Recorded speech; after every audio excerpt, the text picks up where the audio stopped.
Hey everyone, welcome to the PC Perspective Podcast. This is episode 565 being recorded Wednesday, November 20th, 2019. I'm Jim Tannis. I'm Jeremy Hellstrom. I'm Josh Walrath. I'm Sebastian Peak. And we're glad you could join us. If you don't know, we record these live and we stream them out on YouTube generally Wednesday nights at 10 p.m. Eastern. And you can join us there to watch those at pcper.com/live, where we have the embedded YouTube stream and IRC and YouTube chat. So we'd love to have you there. Or you can always catch them on demand at pcper.com/podcast, where we'll have the show notes and timestamps and all that good stuff. A couple things I want to point out just as we start the show here. Last week I was kind of behind the scenes and wasn't feeling well and wasn't paying attention, and we actually got a Patreon contribution. So I just wanted to call that out this week. Rashi Patel became a new patron, and so thank you so much for that. That was great. And of course you can join there as well at patreon.com/pcper. Every penny there goes directly to helping run the site, and we really appreciate it. And of course, he just gave his name, but if you'd like to have us say something crazy and funny or insulting or whatever, just change your name at Patreon of your account before you submit it, and I'll get a notification, and I'll read whatever you say there, as long as it won't get me arrested. I think that's the only condition I have. Well, I mean, at this point, actually, if I get arrested, I'll get free health care. Yeah. Hey. So, Okay, bring it on. All right. Epstein didn't kill himself. Anyway, moving on to the other housekeeping issue. How is there an Epstein reference on this podcast of all things? Why not? Coming from you, I would expect it maybe from Josh. But you, well, I think we can all agree on that statement, or we should be able to agree on that statement, regardless of your political persuasion. But anyway, moving on to the other housekeeping issue is we've want to bring back the mailbag, the pcper.com mailbag that we used to do. MALE. Yes, however you'd like to spell or picture it. MALE mailbag. Right. Yes. And so we've solicited questions through our Discord. You can send us an email. I've also set up a Reddit thread at the abandoned PCPer subreddit that I didn't even know we had, that I had to wrestle away from Ryan's old account that he hadn't used in a year.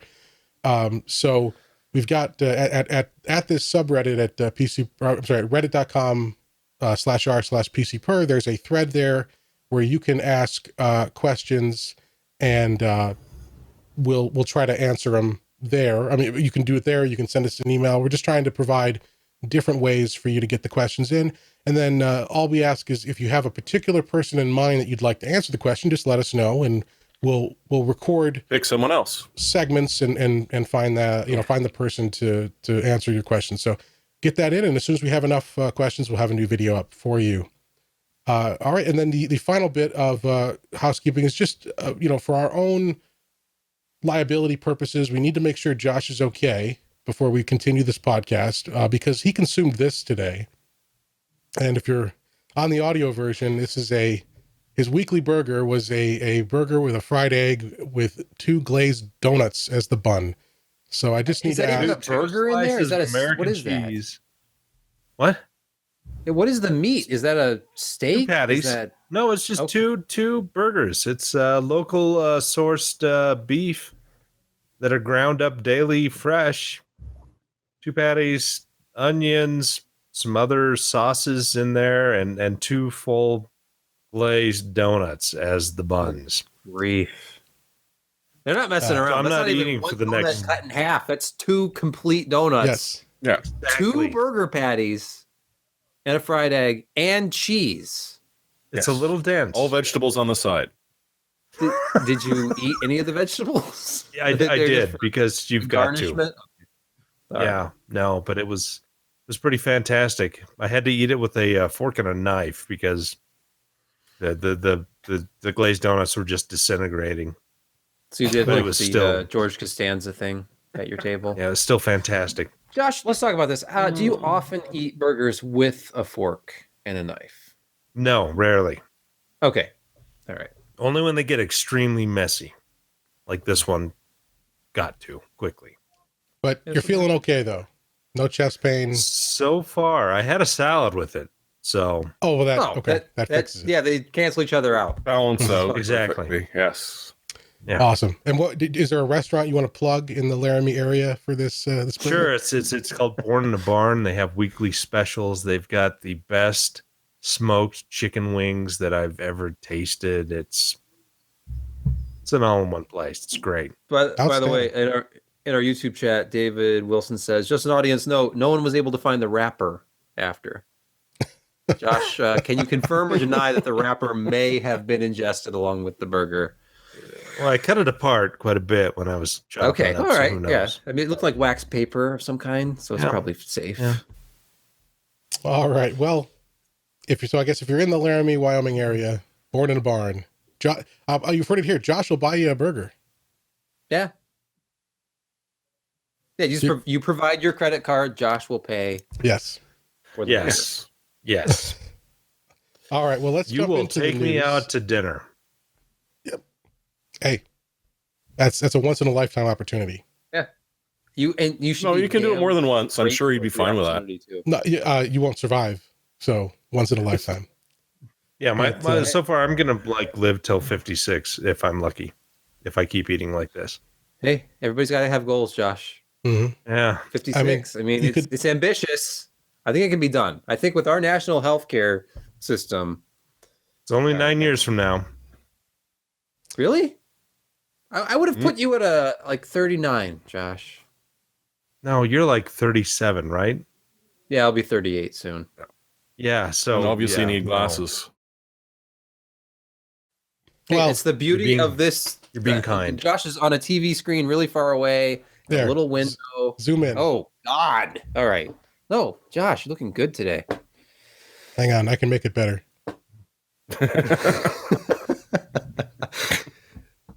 You know, I never noticed that some glasses don't have like the frame all the way around. Now I learned that today. No, they're open bottom. Okay. Just how I like it. All right. Well, let's jump into the news this week. Obviously, last week, within hours after our show, the 3950X, the Ryzen 9 3950X reviews launched, and we didn't have anything for you because it was a very, very limited supply, or at least that's what we were told. And it turns out, I mean, that's true. A lot of sites didn't have anything. A surprising number of even large YouTube channels didn't get samples, like Jay's 2 Cents. And so there was just not enough to go around, and we didn't get one, unfortunately. So we don't have a review for you, but we can kind of piggyback off some of the sites that did get their samples, and we can talk about this. Yep. Let me stop you right there. Do you perchance feel that with such limited review samples, this is going to be a very limited release? Probably. I have thoughts about that. I'm not, and I was talking in the chat earlier, the RPC per public chat, but I'm like, maybe it's sour grapes, and that's a possibility. I'm not gonna deny it. I'm human. I didn't get a sample. I was disappointed / furious for about 24 hours or more. And ultimately, though, I think that while outside of Micro Center, and I was checking Micro Center today, and if I were to drive all the way from Kalamazoo to Detroit, I could buy a 3900X right now for $499. But it's still not widespread like availability as you would expect from any of the previous Ryzen launches. After the dust settled, I can still buy a 2700X. Of course, it's been way marked down, but you know, it's a very different thing. If you're after the latest and greatest, you have to kind of pick and choose which model you're willing to settle for, unless you're willing to pay above MSRP. A 3900. I'm not making a very clear point here, but what I'm trying to say is to buy a 3900X at MSRP outside of a place like Micro Center is not easy to do. Online, it's typically marked up. Today, it was $559 on Amazon for the cheapest one, and that was a third-party reseller. So, the 3950X is essentially the same chip. It has all 16 cores enabled, and they clocked it higher. It has higher boost clocks. And from the early reviews, and we'll talk about them, they're hitting their boost clocks. In fact, they're hitting slightly over their boost clocks. I know Nate at Legit Reviews was saying his was at like 4.75 gigahertz single core boost. So, and they're advertising 4.7. The 3900X is only a 4.6 gigahertz single core boost part. So they were extremely aggressive with this. They were targeting faster clocks while having all cores enabled, and they actually still hit the TDP target and actually a little bit better as far as power consumption goes in the early reviews that we've seen. So it's the super highly binned part that I can't imagine this will be a widespread release. It's like the 3900X was unobtainium for a while. This is going to be rare, unless I'm very much mistaken. I can't imagine a whole hell of a lot of these being produced. I didn't know that Jay's 2 cents did not get one, and he's one of the bigger PC enthusiast YouTube channels. So that's makes me feel a little bit better. But yeah, I mean, I think everybody got the same reviewer kit that I got for the last Ryzen 3000 launch, the 7.7 launch, which they sent out multiple motherboards, multiple processors. They sent out RAM to make sure everybody had fast RAM to run with their systems. So they have to have some manufacturing challenges if it was like picking and choosing off the list where they were even going to send samples to, I think. Yeah. And it was, I mean, the processor has already been delayed, obviously. It was originally supposed to launch in September.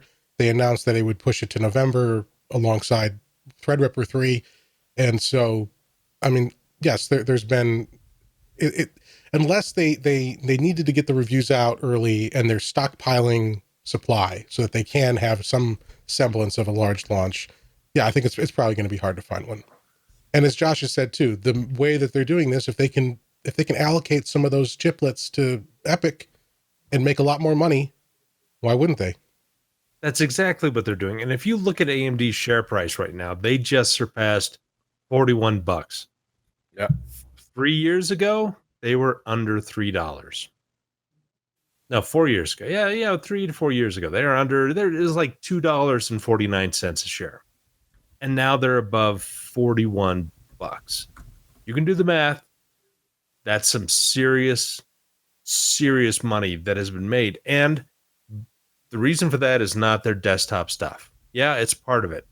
But a big part of the optimism for AMD and their financial security is the long-term enterprise type applications, data center, web serving. I mean, everything in there that Epic seems to do pretty well at, and it does it at lower TDPs, more threads than a lot of the Intel things.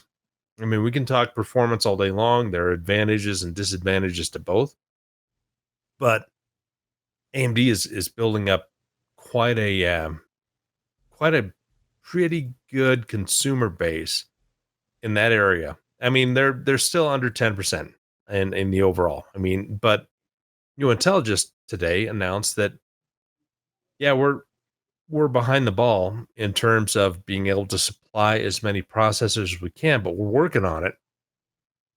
And in the meantime, AMD's got an arguably superior product in terms of overall performance and power and flexibility than what Intel has at much lower prices. And so they're getting rewarded by their share price going up pretty dramatically, and they're getting new partners, and partners like Dell are starting to put their products up on a pedestal where they hadn't been since Opteron days. In fact, I can't even remember if Dell even had any Opteron products. They stayed with They were Xeons, rare. and then they just skipped over to the Core 2 stuff, and but now, we've got Dell marketing guys coming to us and saying, hey, we really want to even just get on a video with you guys and talk about these products, and I've got to get back to that guy and actually get it done before the end of this year. But AMD's making some serious strides, And yeah, if they decided to say, screw Epic and let's just focus on the desktop, then sure, we can have as many 3950s as we want at that price point. But that's not the case because those chiplets are going to the very, very high margin, the stuff where if AMD can make some inroads, then they have kind of a golden pathway into the next several years because they're going to be providing all of their partners with chips and their aggression in terms of execution and what they're doing. It's pretty high because Zen 3, all the rumors that are coming out that it's going to be a new architecture as compared to Zen 2, and it's going to have improved IPC and improved power, and it's going to be a much more dense, and it's going to use the latest generation of 7 nanometer plus with EUV, and my light is flickering badly. Stop it, light. It's very exciting. Rate. Damn Intel powered lights. Yeah, someone's pissed. But I don't think we're going to see very many of the 3950Xs. They're going to be rare as hen's teeth. There's going to be some out there on launch day. They're going to get gobbled up very, very quickly. Yeah, it's going to be interesting to see what they do. I mean, maybe in the spring there's going to be a bunch more 3950Xs that you can actually buy for around MSRP, but then we're starting to look at the Zen 3 launch. Mm-hmm. So yeah, they've got that Halo product. They're haloing the hell out of it, and it looks good, and all the results are pretty spectacular for it, and the price is really good as compared to what Intel offers. But yeah, we're not going to see many of these. Yeah, and to clarify too, AMD told us, and I presume they told the other sites and other outlets who aren't getting them, that they will send us one. Like they have said, we will get you one as soon as we can. So we'll just have to see what the timing is on that. And of course, all of our staff here has a standing order as we approach retail launch that if they find one, buy one. We're going to get one in one way or the other so that we can run it through our own set of tests. But we may be fighting in line. I may be on the local news fighting with people outside of our Sharonville Micro Center. But let's take a look at the performance of this chip, regardless of when we may actually be able to buy it. And so, as we said, a couple of sites did get one. Sebastian mentioned Legit Reviews, so let's take a look over there and what Nate found. And the consensus amongst every site we looked at, every YouTuber who reviewed it, is pretty much the same. As Sebastian indicated, this thing, it's the most cores, and even with the most cores, it's the best clocks for most applications.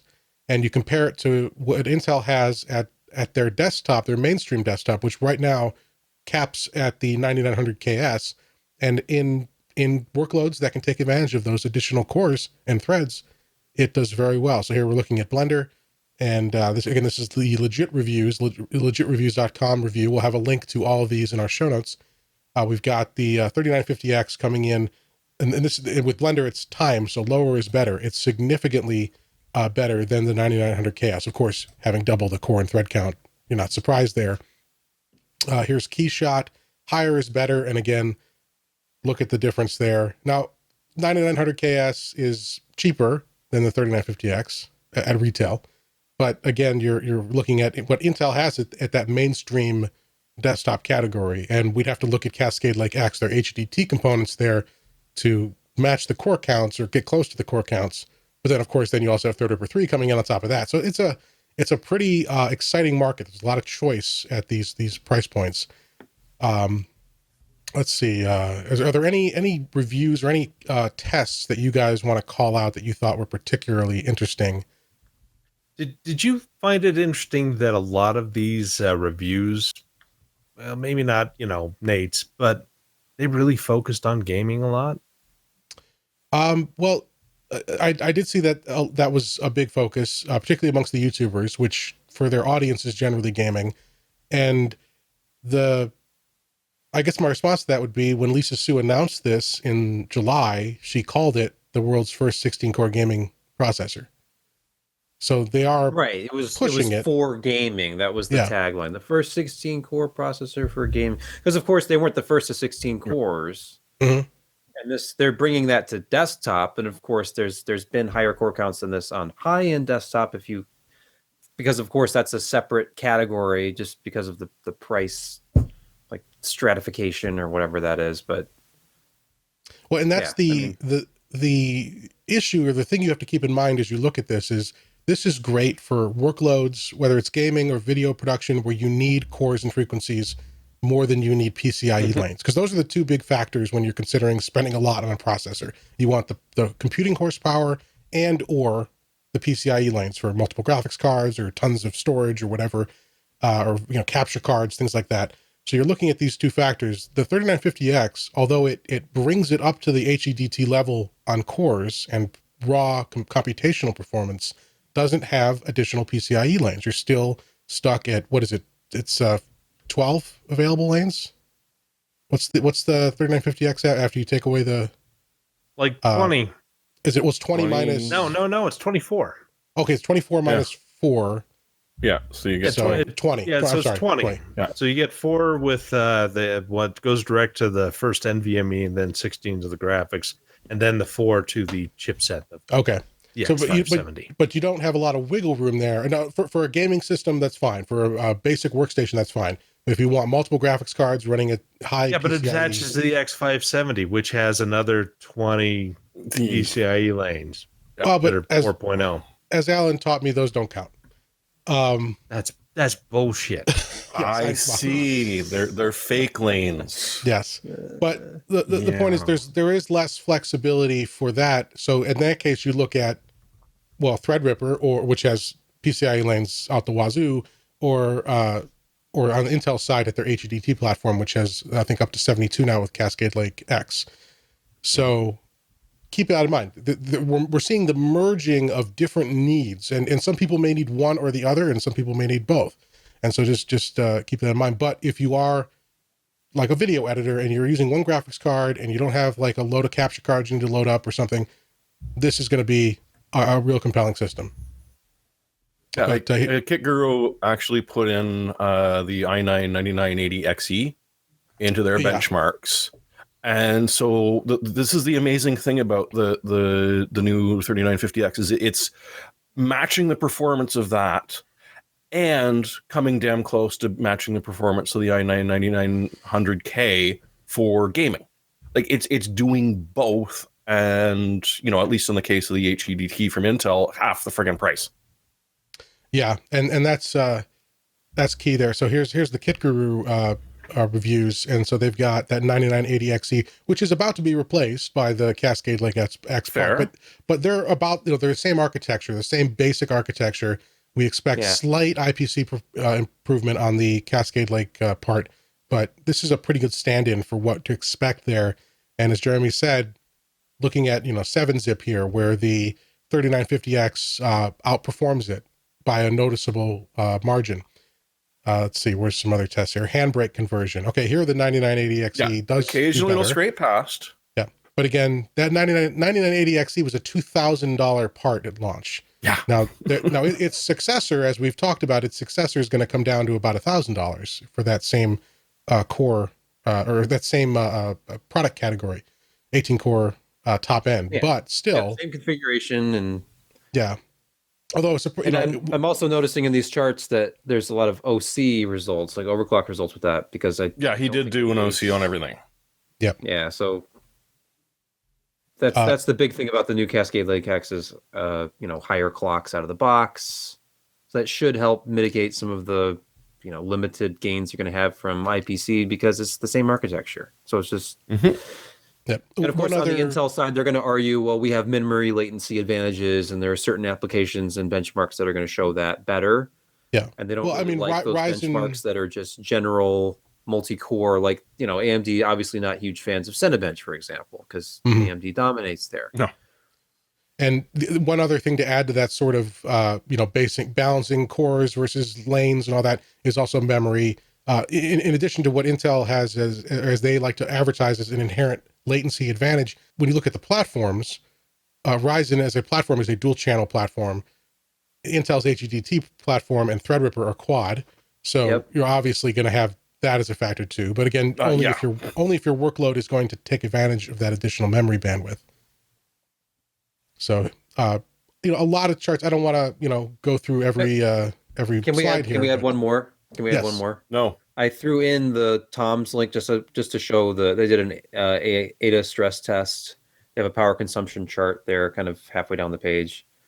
I found it very interesting that even with Precision Boost Overdrive enabled, the 3950X was still consuming less power in their testing than the 3900X. Wow. It's clear. If you look at just without PBO, they're the same, 145 watts. And with PBO, the 3950X is consuming less power than their 3900X. That's some serious binning. Yeah, that's craziness.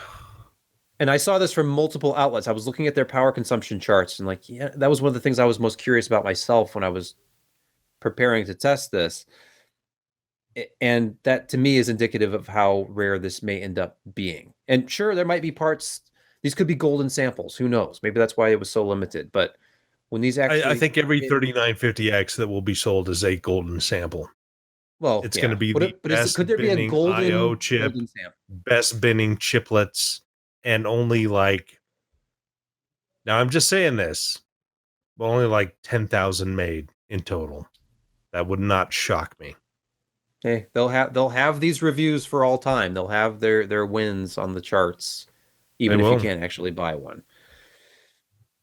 Yeah, and as I think it was you, Josh, who said that maybe supply does eventually catch up, but by then you're already looking ahead to Zen 4.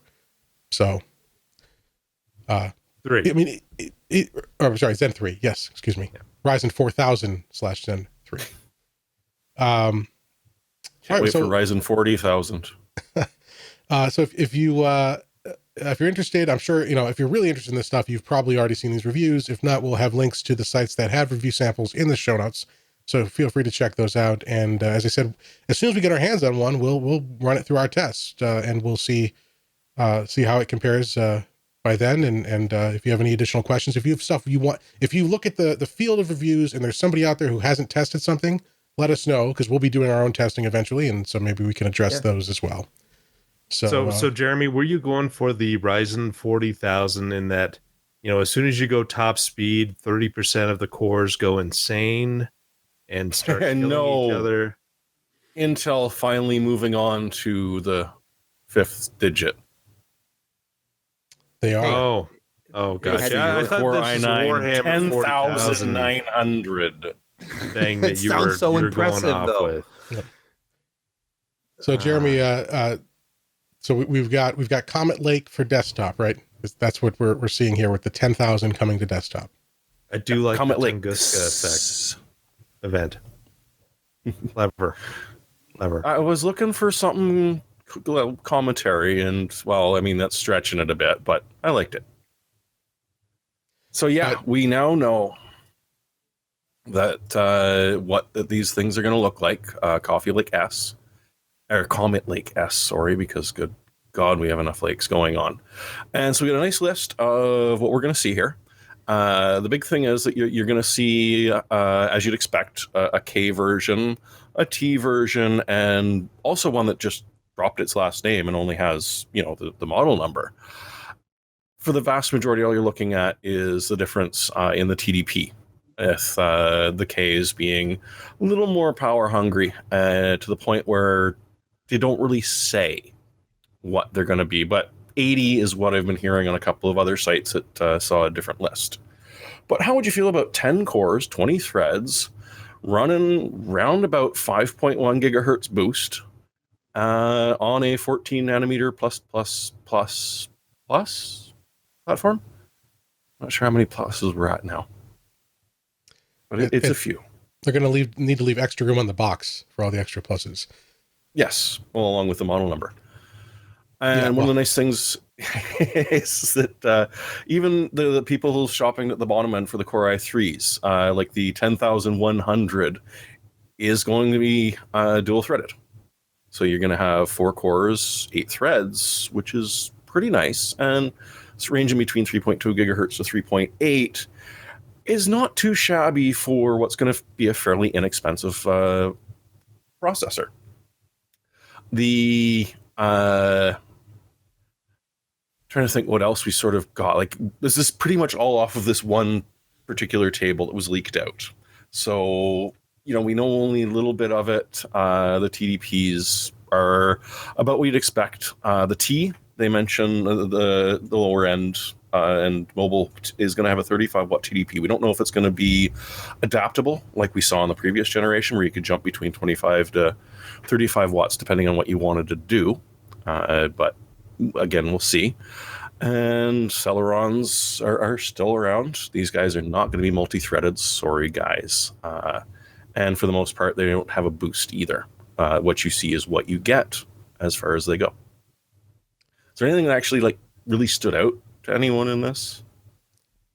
Well, I mean, it's this, and we shouldn't be surprised because again, Intel cannot just change its entire strategy. This stuff has all been in the works for years, and so they're trying to respond with things that they can control, like pricing, as we saw with Cascade Lake X.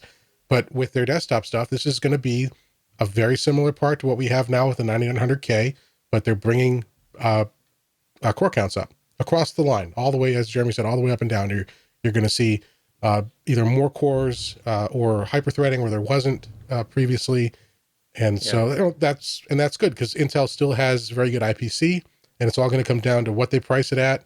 And assuming there's a limit here to how much they can cram into this existing architecture and this existing size, as long as the performance holds up, that's the thing we'll have to test. But it's going to be a very incremental upgrade going forward with Intel for Comet Lake desktop.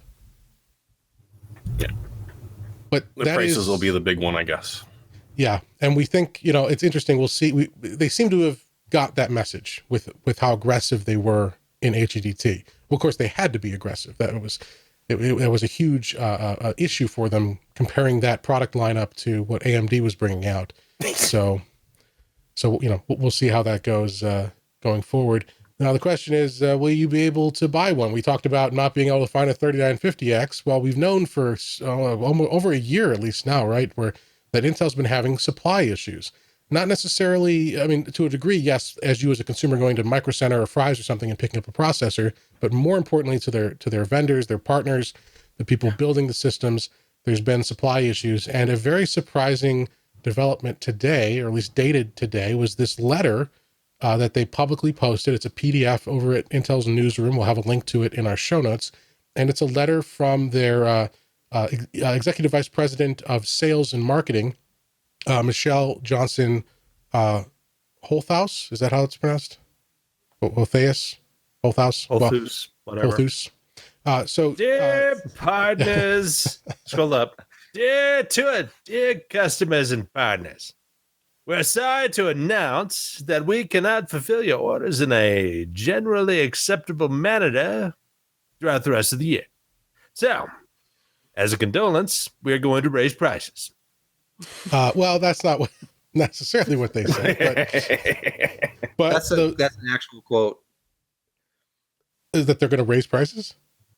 No. Remember, Jim, they're lowering prices. Oh, okay. I haven't seen that yet. We're lowering prices, but increasing demand. Gotcha. I think it's funny now that 9th gen like we talked about this 2 months ago, or 9th gen was getting price cuts, and I was excited about, hey, like parts like that 9400 will be cheaper, and then they went up, and now we're finding out there may be some 10th gen 14 nanometer stuff coming. So I guess it kind of makes sense that the 9th gen stuff would be cheaper, but what's availability going to be like? Because they can't make enough 14 nanometer stuff as it is, and they're just going to be adding. You would not believe how cheap this chip is. You can't buy it, but it's so cheap. On paper, you can't live without it. Prices, you can't have it. But look at these list prices; they are outstanding. I mean, I can sell you this, 1090. We're so competitive with AMD. Look at our MSRP, even though the secondary market is 3 times that amount if you want to get it within a week. Yeah. So this is just unusual. I mean, the situation has been known that they've talked about it. Can I do Tom Jones? It's not unusual. Go ahead. No, I'm not going to do it because it would be horrifying. But okay. Yes. All right. But just to see this letter at the timing of it, I mean, like I said, we were talking about this when the 9900K launched last October, and talking about shortages, and you guys, Jeremy and Josh, being in the being in a position where you have computers coming into your organization and servers, and talking to suppliers.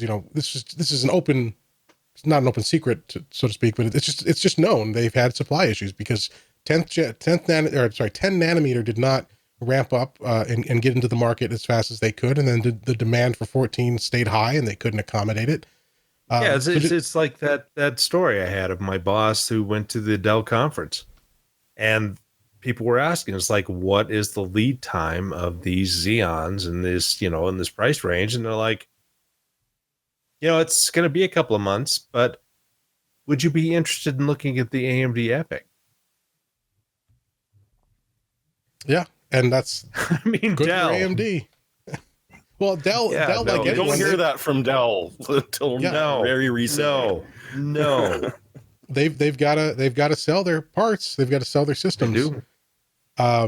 But from Intel's perspective, what they say in this letter is they acknowledge the problem. They've talked about trying to ramp up, but they acknowledge that they have limited inventory buffers, and so we'll see. The timing of this letter is it's just surprising, because I guess it means it's not going to get better anytime soon.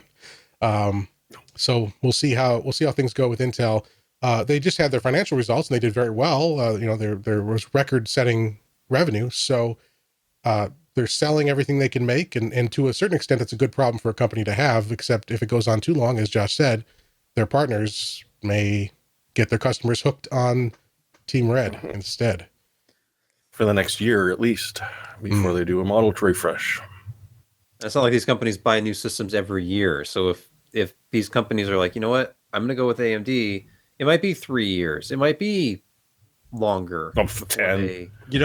Originally, when we were looking at Zen 2 launch and what AMD was going to do with EPYC, with Rome, I thought, AMD's got about a 6-month window where they really have to execute.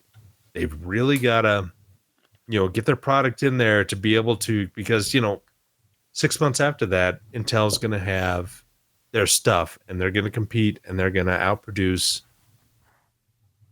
And then more and more news comes out and Charlie's talking about things. And suddenly we see 10 nanometer parts that are not really performing like you would expect, or hearing about yield issues. And suddenly that 6 months turns into a year. And now we're looking at a year and a half to 2 years before Intel is in a position to compete with what AMD has in their 2020, 2021 roadmap, and something that AMD is actually executing on versus Intel, which is kind of struggling along to get stuff out there. And I mean, they're still providing 85% of the processors out into the world. I mean, they're not hurting for cash or anything like that. But my cell phone is really loud. But they've left a huge window for AMD, and AMD's working with its partners, and they are at the cutting edge of fabrication technology with TSMC, with their EUV 7 nanometer plus stuff that's coming out, early next year. They've, the world is their oyster at this moment. And if they can continue to provide TSMC with enough money and enough impetus, along with Apple and all the other partners, because everybody else, is getting rid of their fabs. IBM, fabless. Now it's just Intel, TSMC, and Samsung are the big ones, and there's a bunch of secondary ones. And TSMC is going to be very aggressive, but they're not going to be like Intel 10 nanometer aggressive, where they throw everything into the mix and it's just a bridge too far to get something that'll work. It seems like they're being a little bit more conservative and they're kind of testing the waters, and they've got this kind of middle point of, yeah, we could go a little bit faster, a little bit more denser, but we run a lot of risks, so we're going to loosen things up here, and we're going to be more conservative on materials. And in the end, they've produced a really good 7-nanometer process that in many ways outperforms what Intel has at 10 nanometer and is manufacturable. It's large available. Scale. Yeah. Josh, it's something that Intel does not able to do at 10 nanometer. To your point about that sort of 6-month window for AMD, and I've been like the annoying voice who's been talking about Ryzen 3000 and X570 as if it was kind of like a beta. It's like a pre-release product. I think starting with the AGESA like 1003 ABA, we're probably to like release stage microcode, and now there's 1004 revision B on the way or currently available, depending on your motherboard manufacturer. But don't you think they kind of jumped in? This is where Lisa Su is earning her pay, because they could have waited on this launch. They were extremely aggressive with the release to have it ready on July 7 to actually have product available to purchase in July, when maybe the platform was a little immature. It definitely helped that the new CPUs ran on older boards, that they were providing manufacturers with at least that early microcode to get it working on like 400 and 300 series motherboards. But I feel like, and obviously a lot of what they're able to accomplish was then, and getting back some market share from Intel is going to be on the server side, as we've been discussing. But just from my perspective and the desktop side of things, they struck while the iron was hot, and it has definitely turned into like where in enthusiast circles are people getting really, really excited about Intel CPUs if they're talking about an upgrade or a new system build. Everything I hear is about Ryzen, and it's people getting excited about AMD in a way they haven't since the Athlon XP era, when it was just a breath of fresh air to have these parts to build your next gaming system, when Pentium 4 was kind of a mess. Like when Socket 423 came out and Rambus memory, I ran, I didn't run it myself. It was a friend's parent actually who bought a brand new Dell Pentium 4 system, and I was over there running with the brand new Windows XP operating system on this, and like, this is slower than a Pentium 3. What is this? It was astonishingly bad in the early days. And then I went home and built myself an Athlon XP system, and it was just night and day. So, man, I had some of that Rambus memory. That was fun. And can you remember the memory translation hub that gave you SDR, SD-RAM capability? Yep.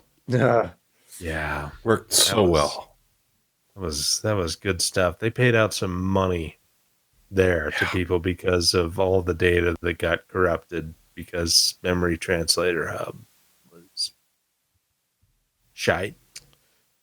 Yeah, but I mean, I agree with you. I mean, AMD took a risk in pushing out Ryzen 3000 before the platform was really mature.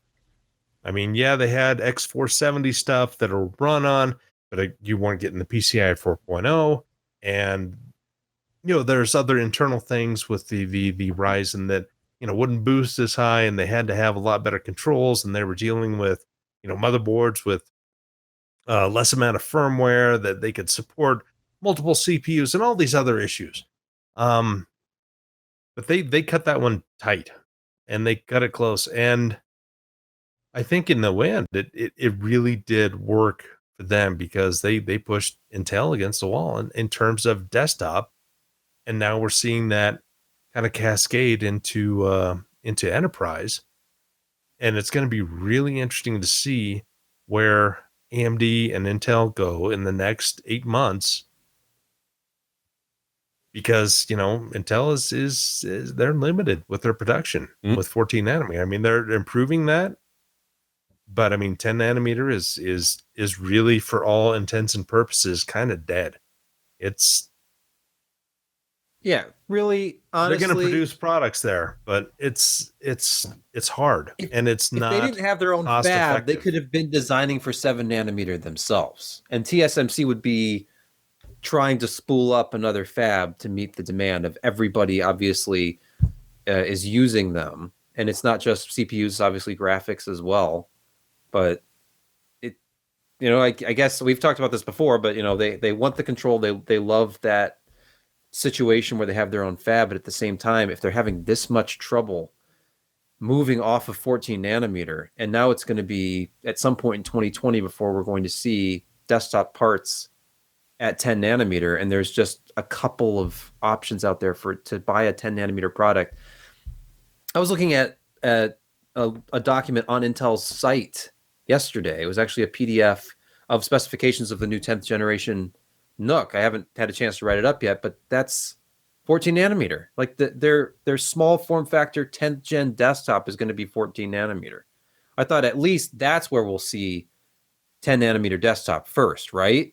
Because we've seen a couple of laptops ship with 10 nanometer parts already, but no. And then the higher performing mobile parts that are 10th gen are 14 nanometer. The new MacBook Pro 16 that was just announced is using 14 nanometer because they needed higher core counts, higher clock speeds that they just can't do on 10 nanometer yet. So, I'm not going to shit on AMD because they don't have 10 nanometer desktop. They just don't. Okay. So maybe they don't have the successes that they needed to be where they want to be. Shit on AMD or Intel? You mean Intel? Yeah. Did I say AMD? Sorry, I You said AMD. Like, oh, that's going to set off because everybody likes to defecate on AMD. No, it's what I was thinking in my head, I didn't want to say it, was Intel shit the bed on 10 nanometer. They don't have They it. did. They didn't have. Yep. Look at what Charlie wrote. Yeah, Charlie is very Seriously, snarky, but at bridge the same time, too he's not far wrong. They with the don't technologies. they don't have the clock speeds. They could release it today, and it would underperform compared to their 14 nanometer stuff. There's no mystery here. You look at the 10th generation Intel parts that need to have high clocks and high core counts, those are on 14 plus plus. And if you look at the stuff that's like sipping power in the Dell XPS 13 2-in-1, that can be 10 nanometer. And I was excited about 10th gen, by the way. I mean, I was excited about the new graphics and integer scaling being an option, and just those early looks that we got. Like Jim went out and got a Ryzen and a laptop with a 10th gen. Did you get the XPS, Jim? Was that the? Yeah. So we tested the XPS 13 2-in-1, the 7390. And it huge graphics gains. Like we were looking at legitimate graphics for the first time from Intel, like integrated graphics that went toe to toe with a Ryzen APU, and they don't have the CPU side of it. Well, they have the CPU side of it at those lower powers, like because that's a 15 watt base TDP. Yeah, the IPC is great. Their design is really, really, really good, but they can't. It's not scalable. Boost up. They can't burst. They can't. Yeah. They can't get above 35 watt TDP effectively. I mean, they can push that higher and higher and higher, but their clocks never get up to that high spot where it's competitive on the desktop from their previous generation products. Low power stuff, not a problem.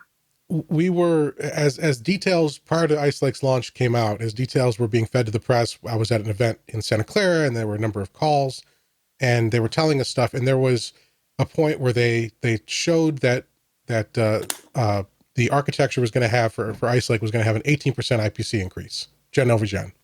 And there was this, wow. And then they eventually showed the clock speeds, and it was, and well, there you go. You had to have that, you had to hit that IPC increase because the clocks were so relatively low. And it still turns out faster. If you're looking at Ice Lake versus Whiskey Lake, those lower power parts, the Ice Lake's, it's a fine system, but only it's an Ultrabook limited platform right now, and it doesn't seem that they can get it beyond that. So we'll see. And we as we always do, we recommend check out semiaccurate.com because Charlie over there he's a hoot. He's well connected, he's super smart, and he's like just an asshole in all the best ways. And I love the guy. And you'll get a very entertaining look at his thoughts on various industry developments. So my favorite guy to talk to at these events. I see him and then I go up to him like, hey, I read this article and he'll go on about it. It's funny. The stuff that he doesn't publish, he like Jim said, he's well connected. He knows what he's talking about. Can we talk about Stadia?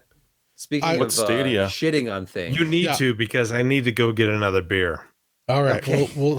We'll start talking this about will Stadia take 30 here. seconds. Yeah. So DOA. We covered Stadia to refresh those who haven't been paying attention. It's Google's effort to do this game streaming stuff that everyone seems to be getting into, where it's all streaming on your end. All the processing's done on their servers. They stream it to you. Google came out a few months ago and announced this very ambitious Stadia program. And in addition to the basic stuff of basically remote play streaming, which has kind of been around for a while, they were promising some innovations, things like the controller would directly connect to the server, so you reduce latency there. Or they were going to tie it into YouTube so that as you're streaming your gameplay, you can like instance it off and pause and give a link to someone, and if they're a Stadia subscriber, they can jump right in and start playing, in the game that you as the streamer have played, and all of these very exciting things. Well, it came out, and we can talk about it. I wish I could talk about it more in depth because I ordered one. It officially launched. I ordered the Stadia Premiere just so we'd have something to talk about. I didn't order it at launch. I ordered it about a month ago, and it was supposed to ship, and it looks like it's not coming till early next week for me.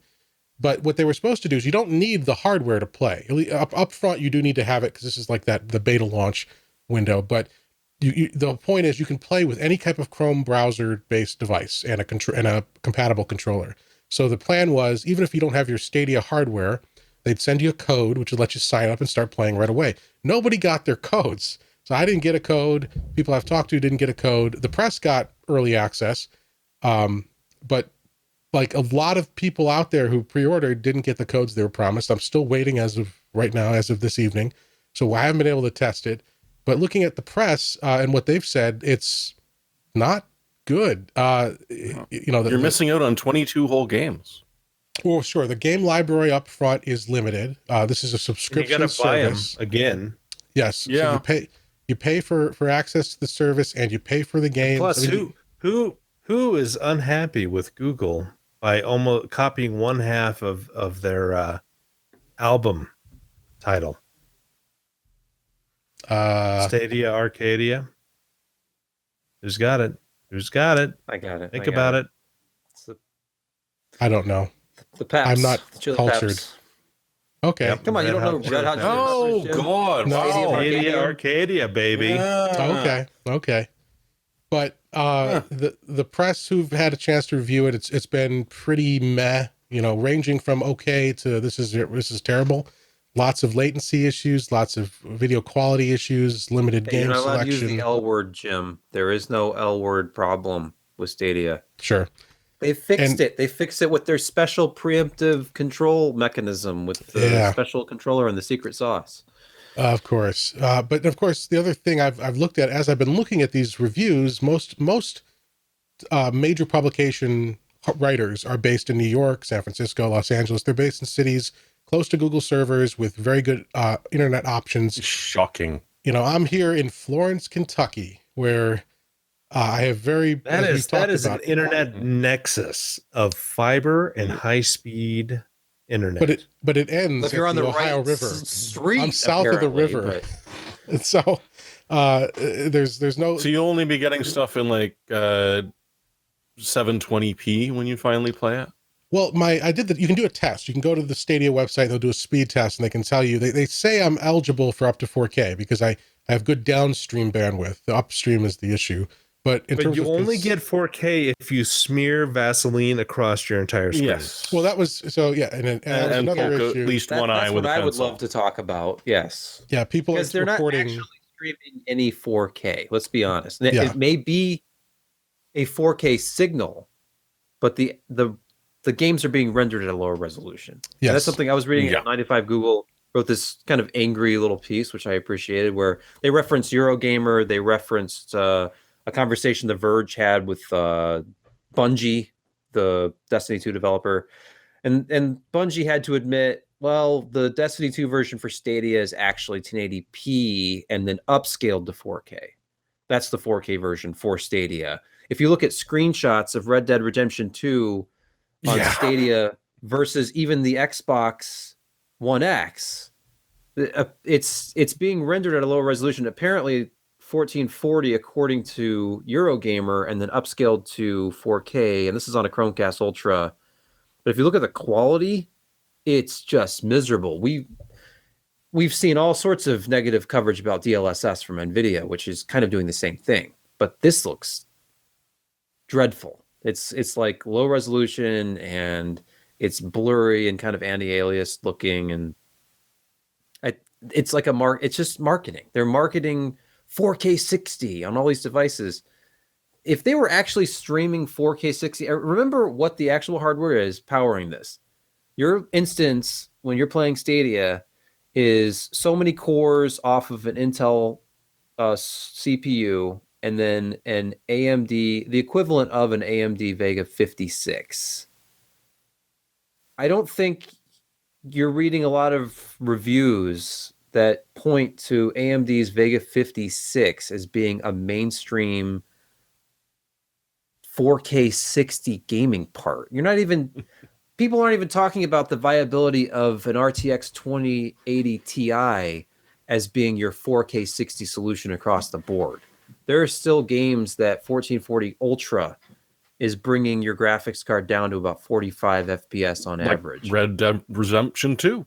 Right. Perfect example. To say, oh, we've got all the latest games and it's 4K 60. I've been seeing these ads ad nauseum when I watch football on Sundays or YouTube. Like my son watches YouTube videos and I have to watch a Stadia ad before the video starts.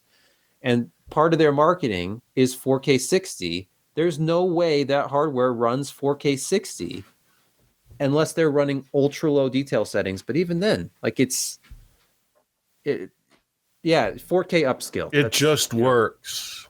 Yeah. So AI. They're just throwing AI at it, and it's upscaling it. Yeah. Well, hey, it works so well for NVIDIA and RTX, right? Yeah. Oh, God. So, check out the Stadia website if you want to look at the details there. And as soon as we get as soon as I either get that, what do they call it? The Premier Edition kit in the mail, or if they send me the damn code they were supposed to send me, we'll do some tests and get some videos or something up for you guys to take a look. But it's not looking good so far. But of course, I think my quote when we first covered it was that everything they said on stage it looked great, but it's complete and total bullshit. And it is. I mean, we are not there yet in this country in particular, and in other countries that have poor internet. We're not at the point where you can consistently have a good experience, even if everything else checks out. Even if they're running the right hardware at the data center, there's still an issue of trying to adapt current games, which were designed with local play in mind, to this streaming stuff. Now, maybe we'll get new games coming down that are built around streaming and can hide some of the problems that come with it. But it's going to be a rough. Xbox has got theirs coming out. Amazon's working on something. PlayStation's had their service for a while. The GeForce Now stuff, the streaming edition part of that has been there. So it's I totally understand the concept and making gaming accessible to people who don't want to go out and actually put together a gaming PC or buy an expensive gaming PC. But if you're going to be compromising quality, then putting together a much lower end PC and getting about the same result at home makes so much more sense. Like the digital distribution, it already allows you to connect to a high-speed internet connection, get the game locally on some kind of a system, and then whatever your online gameplay experience is, you can usually find some sort of settings to mitigate hardware limitations and get a playable experience. And once again, your online gameplay experience is all about latency, and getting the lowest ping times is going to have a bigger impact. Like if you're competitively playing a game, I don't think you care as much about eye candy. You lower your settings until you have smooth frame rates on your home system, and you try to get a better connection to lower your pings and have a better experience so you can actually win. So and clearly they're not showing that type of game in their advertising. It's not like they came out and said this is the ultimate way to play Fortnite. This is not. And I'm curious about it because you still need some sort of device to play it. And some of the devices they're talking about are devices that can already play mobile games just fine. Mm-hmm. And the industry obviously loves mobile as a platform and selling you on microtransactions, basically, like that freemium model where you get the app for free, but then you want upgrades and you want accessories and dances and etc. And you pay real money for these things. They're trying to get that casual mainstream gamer playing these AAA PC titles. Isn't that what the consoles are for? If you're not a hardcore PC gamer who has a tower actually playing with a keyboard and a mouse, aren't you in front of an Xbox? I don't really understand the need suddenly when we have this consumer appliance like an Xbox or a PlayStation that you just plug in, you turn it on, you create an account, you start downloading and playing games with people. Why at this point do we suddenly need no, your Chromecast, that will be your game system because it doesn't need to have a GPU because we'll have a GPU in the cloud. And at some point, I'm sure everything will be in the cloud and we'll just have these dumb terminals and they'll be beautiful and you won't even notice the difference. No, that's never going to happen. Do you know why? Why? Because the display people will increase things. They're going to increase complexity. The software people are going to increase complexity, where cloud and internet connection is just not going to be able to keep up. It's kind of a cycle. I mean, how long have we been promised shit's going to get rendered on the cloud and it's going to be done to you and it's going to give you a great experience? And it hasn't. Google's trying it. There are others before. And graphics, software, and CPU power are increasing far more dramatically than the bandwidth that we have to our homes to be able to do this effectively and in a way that you can afford. Because I'm in Wyoming and I've got 100 megabit down, and that's pretty good for $44 a month. And there are people in probably 24 cities that can get gigabit for a little bit more money than that. But that's not the majority of the people out there in this entire country. And I'm just looking in the US. Yeah. And it's and I mean, software continues to grow and expand. And when they look at this and say, hey, I'm running UT 2004 and we can give you this 4K experience, but we're not running UT 2004. We're running Red Dead Redemption and trying to get, views for miles and all of these shader effects and all of these other things that if you render it locally versus, something that's highly compressed and brought to you and it has got 70 milliseconds of latency involved, it ruins the experience. And we're not anywhere near that. And it's going to be 20 years before we can start really even thinking about that. Yeah. It's obviously all a plot to get people to volunteer to let Google drop one of their rail cars in their backyard and hook it up to the person's mains. That way, Google gets to spread their servers everywhere. And hey, your Stadia works really damn good. Yeah. Shame about that electrical bill, though. Sorry about that, guys. It's either that or having Mark Zuckerberg drone blimps hovering above your house, distributing 5G everywhere. But and as Biohazard pointed out in our Discord, not just the quality of the internet here, but also in this country in particular too, is the issue of bandwidth caps. Thankfully, yes. I don't have that here. That's the one thing we don't have to worry about. But lots of residential connections have a pretty ridiculous cap nowadays, and you're talking about 4K streaming to your Rokus and your Apple TVs, and then just general browsing, and then what's left over for all this high quality 4K game streaming. And suddenly your 1 terabyte cap or whatever is up, and either cutting you off or they're jacking up your bill. So, or they're it really you sucks down. when it starts to Or they're slow you down. throttling you. Josh and I know we have you have Spectrum, right, Josh? Like Charter. I do. Yep. And we've both had issues with upload speeds, and it seems like they have a little bit of a problem with Skype back in the day. It seemed like you hit that 1 hour mark and suddenly your connection goes to absolute shit. Yeah. Yep. They do some network whatever they call it, traffic shaping management.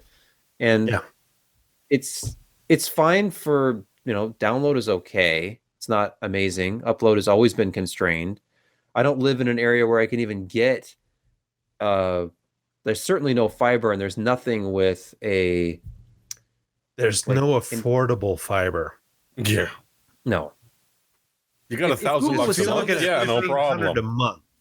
Yeah. If Google was saying, look, get our fiber internet, and then if you're on Google Fiber, you can get this thing called Google Stadia, which is this really cool ultra low latency streaming gaming service. But to say that over the existing infrastructure all over the US, you're going to be able to get this and stream it, and it's going to look as good as it does on the ads that keep running, is completely unrealistic.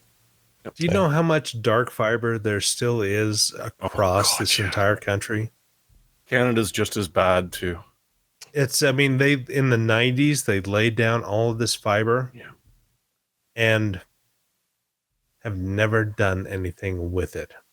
It's ludicrous. In the Northeast, where I grew up, when I was in high school and then had gone to college, but my parents were still in Buffalo, like Verizon got a big taxpayer funded, on the state level, I think primarily, but they got hundreds of millions, if not billions of dollars to lay out fiber. And they started to, and then they stopped. And obviously FiOS is available in certain areas, but there are huge areas where they were required by their commitments to do it, and they never did it. And it's just a lot of wasted potential. Now here we got Cincinnati Bell just across the river, and they're actually down in northern Kentucky too, but the fiber connection is not as ubiquitous. But and that's good to have a local fiber provider, but it's just I can't get it here. I can't get it at this address at any cost, because they'd have to dig up the whole street to do it. So, well, we probably paid this story more attention than it deserved. But it was fun to bitch about it, though. Yeah, directional drilling and conduit for the win. Sure. So we'll take a look once we finally get access to Stadia, as we were promised. We'll take a look and see how we can use it here. We'll run Stadia on that 3950X system. There we go. Sure. Well, let's quickly take a look at some negative news for Qualcomm. There was a security issue with some of their chips that have impacted Qualcomm-powered smartphones. Right, Jeremy? Yep. And Josh did a lot of coverage on what it is, which is the trust zone. The idea with a lot of these chips is that they're secure right down to the metal. Small problem is that the secure execution environment and the trusted execution environment were both vulnerable to fuzzing, essentially just dumping ridiculous amounts of random data at it until you can cause an overflow of some sort. And so essentially 100% were vulnerable to this. Thankfully, it's been patched. So if you are running an Android-based OS and you're working off of a Qualcomm chip, you're going to want to make sure that it's updated. The original one was patched back in about 2004, and they never really covered it much. The other one was patched fairly recently. If, on the other hand, you're running an older handset that's no longer being updated, you might want to get rid of it. Essentially, this is... because it's connected to a network and they're just able to do this, it can just randomly take an app and run it in anywhere that it feels like. It can get over the trusted apps. They can take an app that's been marked as trusted, modify it however the hell they feel like it, and sneak it into your system. And it's now running in the trusted environment and able to do whatever it feels like. So they say it's been patched, but if you're, and like there's been some old Pixels that were probably the worst, but there's some older Sonys and HTCs and probably Samsungs as well that, they just don't get OS updates anymore. They're not going to get the security patch. So if you know someone running an incredibly old phone, you might want to suggest they think about going to a slightly less old phone or a brand new one if they want. It's a plot to get people to upgrade. Well, that is as someone to Intel, or I mean, it's not just Intel that has these issues. Yeah, as someone who's primarily used an iPhone as a smartphone, having only dabbled with Android phones over the years, the inconsistency of updates across the platform is the one surprising thing, because you get a lot more choice, no question, and a lot more value, but not having older phones not get updates as frequently, or having to manually go through your carrier to get the update, and just got to be careful. But all right, speaking of chips, but on the desktop side of things, Sebastian found for us a story about Centaur, which is a VIA owned company, right? VIA Technology. So Centaur, they've come out with a new SoC, an x86 SoC with an integrated AI coprocessor. Tell us about this, which is Sebastian. a first. It's an industry first. And these are apparently new x86 cores. So they're not just recycling something. And Josh is going to have a lot more to say about this, and he actually has a fun prop for us as well. But fun prop. The thing that I immediately saw that prompted me to do a little bit of reading about this is AVX 512 support from this, which is something that Intel has been, I thought, was an exclusive to them. It's not in the Zen 2 core. And in fact, it's what is behind the deep learning boost technology in Intel's upcoming parts that we were briefed about. And I remember asking the question, like, so deep learning boost is AVX 512, right? And they're like, well, yeah, it's like the marketing term for what we're doing with those instructions, basically, the paraphrasing their response. But, it's for Centaur to come out with a part that says, oh yeah, we have AVX 512 and we have an integrated AI coprocessor as well. So they could have some really impressive performance in those applications. You're talking about MLPerf, something that I don't even begin to understand how to get up and running, but something that it's becoming obviously more and more important in the industry. And if they have a win there, it could be very interesting. And obviously, I mean, who's heard of Centaur technology? So it's VIA, we know, but it's been a long time since VIA has had any relevance at all in the CPU space. Centaur has been going on for a long time. Glenn Henry, he was one of the founders. He was still active up until a few years ago, and even now he's doing remote work for them with microcode stuff. I mean, you look up Glenn Henry, and this guy is he's one of these rock stars in the industry. Probably hasn't gotten as much coverage as Jim Keller and others, but the dude is extremely smart. And Centaur has had some really interesting things. They have done more with less than perhaps any other company. And I mean, dozens of engineers that are working on these designs, and they can still release in 2010 these really power efficient, high performance dual core processors that are core 2 type performance, and still really like 5 to 15 watts. I think this one is maybe 35 watts if you look at the size of the heatsink there. But this is the Nano dual core, and because they used the older Intel bus, they could do multiple cores on the GTL Plus, I believe, was the bus that these used. But VIA still has an x86 license, and a license that covers all of these things that they need to make a modern processor, including AVX 512. And that's crazy. If they decide to, your license allows them to have whatever new technology Intel comes up with. Yeah. Yeah, and it's cross-licensed with AMD, so you can have AMD 64. It's just that they were granted one of these licenses. It's not like we're granting you this license and you can only have technology up to 2010. No, it's an x86 license. And so they can do whatever they want. So it's just instructions. It's a unit that can handle all of those instructions. And there's more than one way to skin a cat. They're not copying Intel's AVX 512 unit. They're doing their own thing. Just as long as they can cover the instructions that are given by the AVX 512 specification.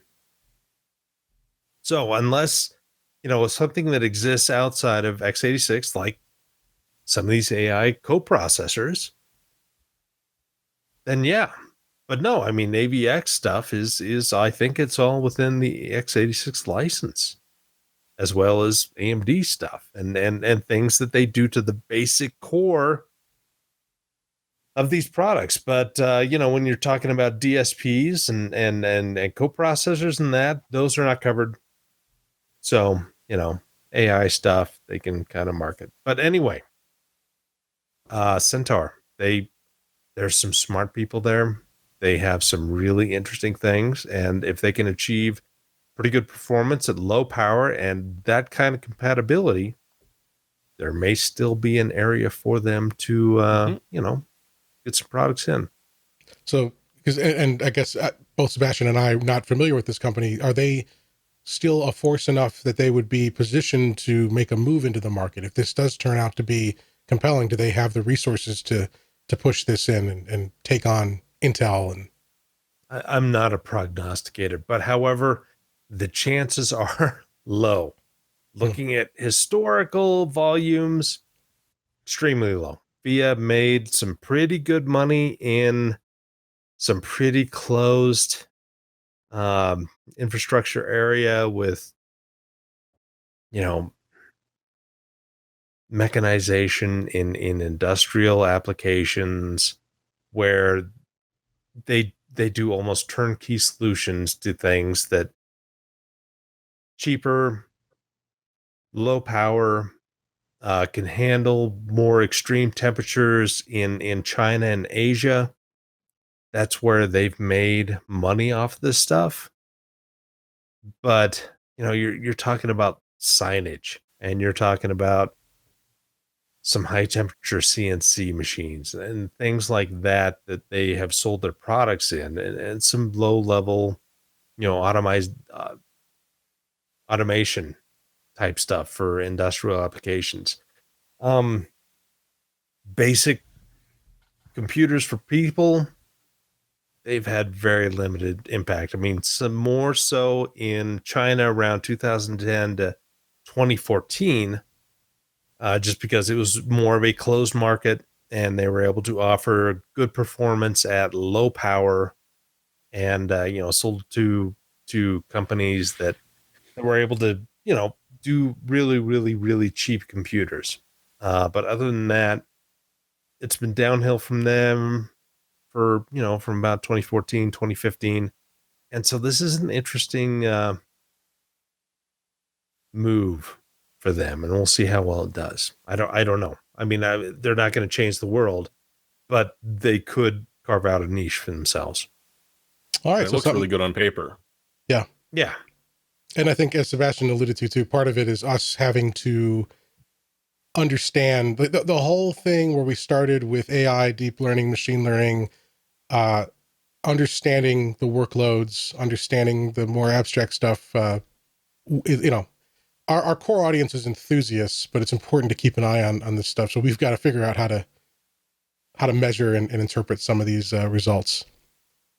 But hey, we're going to take a break just for a couple minutes here. We're going to hear from Before we take a break, let me just say, okay, in 2010, when I reviewed this, and this was the Nano DC, if you could take a look under here, it's not actually one single chip. It's their previous generation 2 chips on a single substrate. So chiplets. It was, but it was all it was like, it was the Pentium 4 type dual core, except for our Via Nano. And so kind of take that with a grain of salt, because when they sent these out, they're like, this is representative of the Nano DC dual core, but it's not actually the final product that we're eventually going to get out. But it was really power efficient and it worked really well. And it was decent 3D and CPU performance. So take the good with the bad. All right. Well, as I said, we're just going to take a quick break here to hear from our sponsors. We'll be back in just a minute. The basics of your wardrobe, things like underwear, socks, undershirts, hoodies, and sweatpants, are important. But for so many of us, we stock these categories with bulk sales from department stores. That may save a little money up front, but you end up with clothing that gives you an inconsistent fit, isn't as comfortable as it should be, and frankly, lacks quality and needs to be replaced regularly. Mack Weldon aims to change your wardrobe for the better by replacing these throwaway items with high-quality, smartly designed essentials that are easy to shop for, comfortable to wear, and long-lasting. In fact, Mack Weldon pledges that their products will be the best-looking and most comfortable underwear, socks, shirts, undershirts, hoodies, and sweatpants you'll ever wear. Indeed, if you don't like your first pair of underwear, just let them know. You can keep the item and you'll still be issued a full refund with no questions asked. Not only do Mack Weldon essentials look and feel good, they perform well too. With features like custom-engineered and silver-infused breathable fabric, you'll find options that are naturally antimicrobial, adaptable for any season, and perfect for everything from working out to a day in the office to a long day of traveling. I've recently started adding Mack Weldon items to my wardrobe, and I was easily able to find the right fit and fabric for things like boxer briefs and athletic socks. But my favorite item so far is probably Mack Weldon's Ace Sweatpant, a super comfortable pair of pants with French terry fabric, a handy zipper pocket, and a tailored fit, making them great for lounging around editing PC Per videos or even running errands around town. But we want you to try out Mack Weldon for yourself, and we have a special offer for our podcast audience. For 20% off your first order, visit mackweldon.com and use discount code PCPER at checkout. That's mackweldon.com and discount code PCPER for 20% off your first order. Start upgrading your wardrobe today at mackweldon.com. All right, and we're back. Thanks to Mack Weldon as our sponsor this week. And yes, I don't know if they have embroidery, because we've seen some requests for PC Per branded underpants. That would be great. Yeah, I want some Josh Tech boxer briefs. That would be nice. Yes. Pre-stained for your convenience. At the very least, pre-owned. We'll wash them for you. Pre-washed, no. Not pre-owned. You know, we tried to when it was popular a few months ago, we tried selling PC Per branded bathwater, but the CDC stepped in and shut us down. So, you know, turns out I'm a staff carrier. Yeah. Well, hey, you got to share the love. Well, let's continue on with the news so we don't go too long today. There was some exciting news. We don't know all the details because I guess they're going to finally come tomorrow. But I wrote this news article on, I guess it was Tuesday, and then Sebastian thought I didn't do a good enough job, so he wrote it again on Wednesday. Man, I like Family Ties, but why do I want to be Alex Keaton? Sure. I was feeling especially productive the other morning, and I was pumping out some news stories, and okay, it's all right. You had a better graphic. You don't look past the first page. Like I read past the first page. You had a better graphic. But anyway, what we're talking about is Half-Life Alyx, and not to be confused with Half-Life Allen, which is where you in VR you create like a 4U rack of storage nonsense. But yeah, and then with all of your hard drives, you then use Windows storage spaces to control the storage volume. But anyway, so this is Half-Life Alyx, but presumably Alyx meaning Alex Vance, the female character from Half-Life 2, and it's not Half-Life 3, and we're not sure exactly how big of a game this will be. Valve calls it a flagship title, flagship VR title. So we'll see, but it's going to be a pretty involved VR game set in the Half-Life universe They've promised to release the details this Thursday. So that's tomorrow when we're recording this, November 21st at 10 a.m. Pacific. So check it out. They announced it through their Twitter feed. I imagine they'll be distributing materials, or at least links to further materials through Twitter there as well. And we'll have to check and see. This got teased or leaked prior to launch. Some people, I guess Valve had interviewed or pre-recorded an interview with Jeff Keighley, the video games host and journalist, and that leaked. And so we knew something was coming, and so we'll have to see how it is, or how this goes. Presumably this will be exclusive to Steam VR as a platform, and although that supports multiple different types of headsets, so we'll see how this goes. So let's check in tomorrow for Half-Life details. 3 confirmed. But it's interesting, after so long between any type of major software release from Valve, to have this. Portal 2 was 5 years ago. Oh, 6. God, I think it was more than that. Portal, or when was Portal 2? The original Portal was like 2008. Yeah. Portal 2 was April 18th, 2011. 8 years ago. More than 8 years ago. And they've done, they've had other releases, the esports type stuff, the card games and things like that. They've had, small releases. And of course, Steam has gone up and down in terms of competition. You've had Epic come in and really challenge them, although Steam just got EA back on board. So that's interesting. But yeah, something to keep an eye on. We'll have more news tomorrow, Thursday the 21st. Yeah. And finally, we've got the announcements from the 2019 Hackaday contest. Jeremy, tell us about this.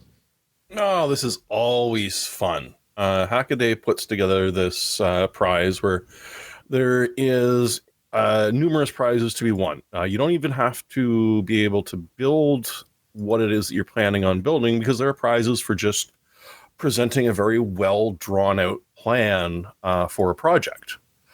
But the big winners are announced very recently. So you've got 11 of them. The biggest one is this field kit, which is essentially just a ruggedized sensor suite.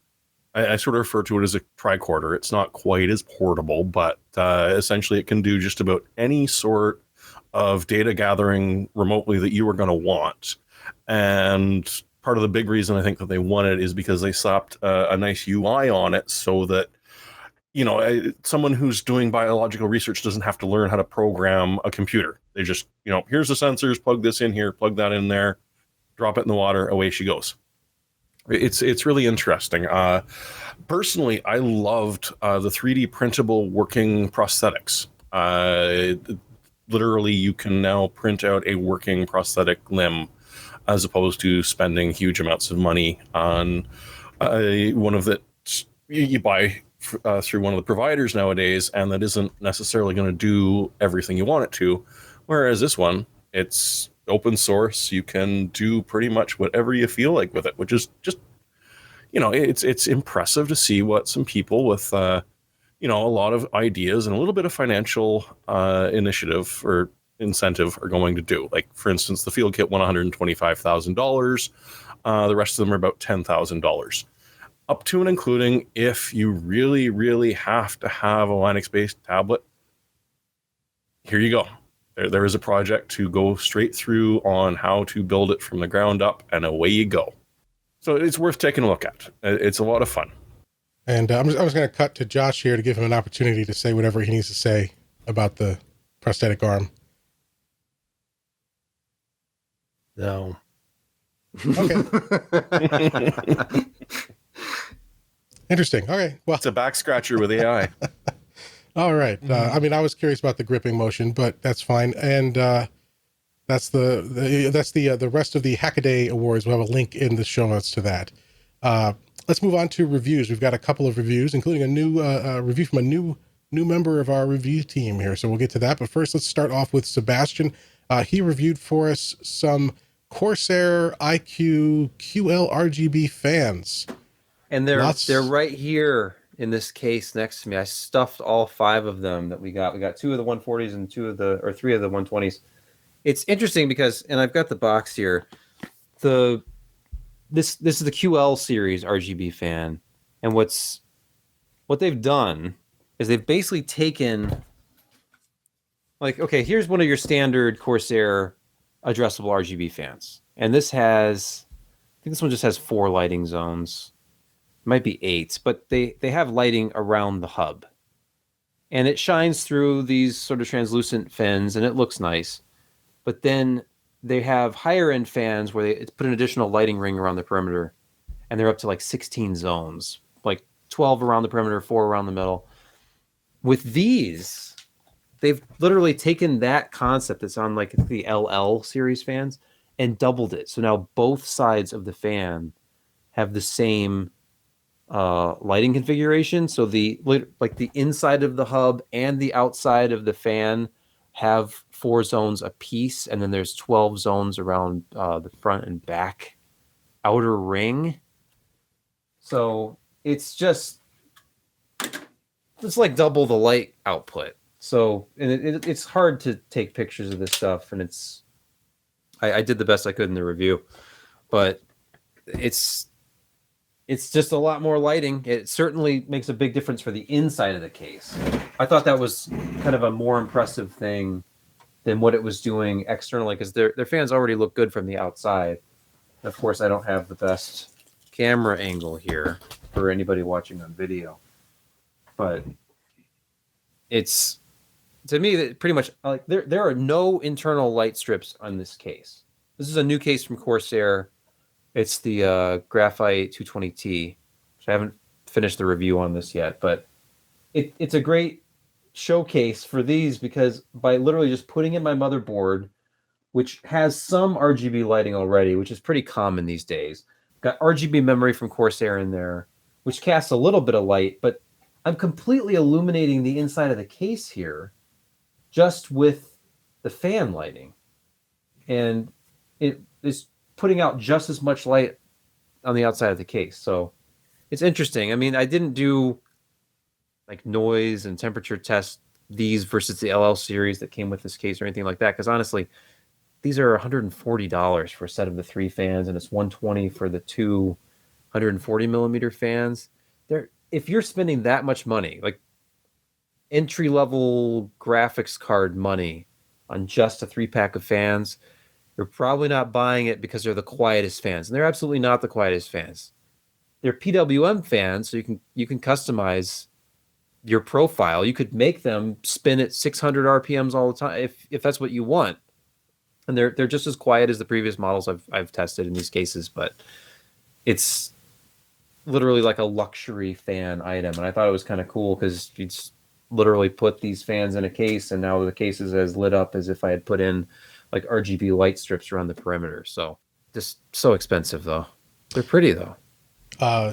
Yeah, I mean, the Corsair RGB, well, most RGB fans, most addressable RGB fans are pretty pricey to begin with. But this is yeah. Corsair's, I didn't even their know, software's good, their quality's pretty good. So the IQ, I have no problem with IQ software. It's very straightforward. We went through like lighting with their controllers with the Hydro X review, and that was the absolute pinnacle of their customizable lighting. If you look at the Hydro X liquid cooling components from Corsair, it's just crazy how many adjustable light zones you get. And they're taking it to kind of a crazy level with this, to have this many lighting zones. I was looking around, is there anything even comparable? And Thermaltake has a triple ring fan, but this is quadruple. So I didn't even know that the addressable RGB rings world was this competitive, but apparently it is. So right now Corsair has the lead with the most zones per fan, which is obviously vital for your gaming performance. I haven't done any benchmarks yet. I suspect that this system is faster because there's 4 lighting rings per fan. It just makes sense. Yeah. Well, I mean, cases with they don't have to be, obviously, but they've become a piece of artwork. I mean, this is an artistic expression with the glass, the lighting, the way you address the lighting to make effects and all that. And I mean, I don't have RGB lighting in my case except for what might be on the board itself and the card, and I generally don't fiddle with it. But you see some of these builds on like the Battle Stations subreddit and stuff like that, and they're incredible. They look great. And and by the way, ooh, this just was announced yesterday. I have not completed a review yet, but they've got more RGB IQ stuff on the way. This is Josh will be familiar with this. You know, the NZXT Hue system. Now Corsair has their own lighting strip setup. Great. Because, you know, okay, so originally I was really happy with the NZXT thing. How's that working out now? Sucks. Software sucks. Constantly. Yeah, I was going to ask you about that because it just came out with CAM version 4 today, I think. Constantly just updates stuff, and it just is like, you know, can't communicate with server. You got to do all these other that part sucks.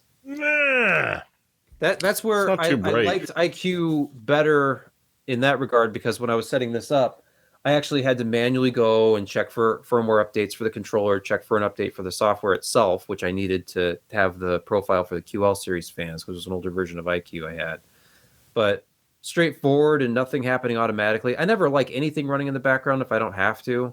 And I do not like the fact that the CAM software asks you to be logged in. I just say no and continue in guest mode, but it wants a login. And not only that, but it's like stuff. It wants to be able to take information from what you're doing and gaming stuff, and it's like, what are you doing with this information, dude? It just well, I recall there was a controversy maybe close to a year ago now, where people noticed that the CAM software was uploading gigabytes of data, and apparently from the official response from NZXT, it was a glitch. It wasn't meant to be doing that, but yeah, there's no need to. I mean, ideally you'd want all this stuff to be hardware, and there are some like BIOSes that let you do very basic level lighting without having to run anything.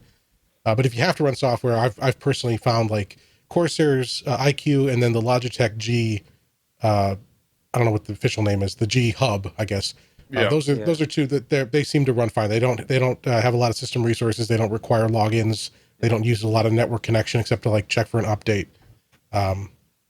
SteelSeries likes to update like twice a day. Yeah. HyperX kind of sucks now because they literally took away all downloads for their software. There's no software support whatsoever on their website. They just redirect you to the Windows Store for this beta version of their new Ingenuity software. But literally, you go through their product support pages, there's no downloads for anything anymore. Yeah. So if you have an older product, it's like, sorry, we don't host that .exe file anymore unless you can find it on an FTP server. You can go ahead and go to the Windows Store and get this new version.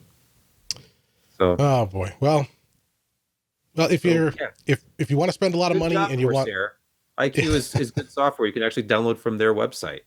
Yes, and it's been a big year for Corsair. So they acquired Elgato. I think it was last year though, but they made it.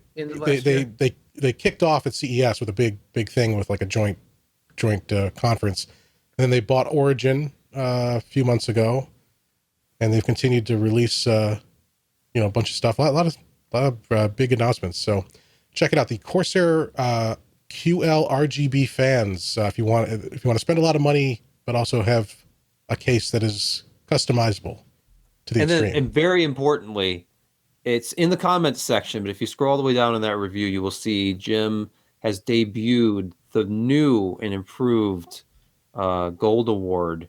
This gold, obviously, it's one color. It's boring. It's static. So we have.